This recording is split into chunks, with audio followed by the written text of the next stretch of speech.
સુરતની ટ્રેનમાંથી ગાંજો ઝડપાયો હતો। સુરત રેલવે પોલીસે ગાંજો ઝડપી પાડ્યો હતો। ટ્રેન નંબર 22,718 રાજકોટ સિકંદરાબાદ એક્સમાંથી ગાંજો જપ્ત કરવામાં આવ્યો હતો। 4 કિલો 450 ગ્રામ ગાંજો સ્નીફર ડોગની મદદથી ઝડપી પાડી સુરત રેલવે પોલીસ દ્વારા ઉપર આવતી જતી ટ્રેનમાં સરપ્રાઇઝ ચેકિંગ હાથ ધરવામાં આવી હતી અને ગાંજો ઝડપી પાડવામાં આવ્યો હતો। ટ્રેનના સ્લીપર કોચમાં ચેકિંગ હાથ ધરવામાં આવ્યું હતું। સુરતમાં ટ્રેનમાંથી ગાંજો ઝડપાયો છે। સુરત રેલવે પોલીસે ગાંજો ઝડપી પાડ્યો હતો। ટ્રેન નંબર 22,718 રાજકોટ સિકંદરાબાદ એક્સપ્રેસમાંથી ગાંજો જપ્ત કરવામાં આવ્યો હતો। 4 કિલો 450 ગ્રામ ગાંજો સ્નીફર ડોગની મદદથી ઝડપી પાડવામાં આવ્યો હતો।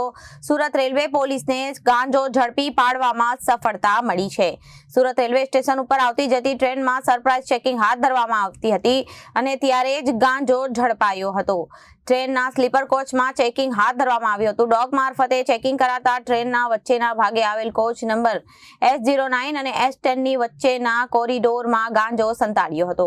એક કાળા કલરની સ્કૂલ બેગ સંતાડી હતી જેને સ્નીફર ડોગ ટ્રેકથી ચેક કરાવતા ડોગ એકદમ ભસવા લાગ્યો હતો। આ બેગમાં નશીલો માદક પદાર્થ હોવાનો સંકેત ડોગ આપતો હતો। આર્થિક લાભ માટે પરપ્રાંતીયમાંથી ગેરકાયદેસર રીતે ગાંજો આયાત કરવામાં આવ્યું હોવાનું સામે આવ્યું છે। આરોપી પોલીસમાં પકડાઈ જવાના ડરથી ગાંજો બિનવારસી હાલતમાં છોડી ભાગી ગયો હતો। અજાણ્યા ઇસમ વિરુદ્ધ NDPS એક્ટ અંતર્ગત કેસ દાખલ કરાયો હતો અને સુરત રેલવે પોલીસે વધુ તપાસ હાથ ધરી છે। Bureau report Janadesh news Surat.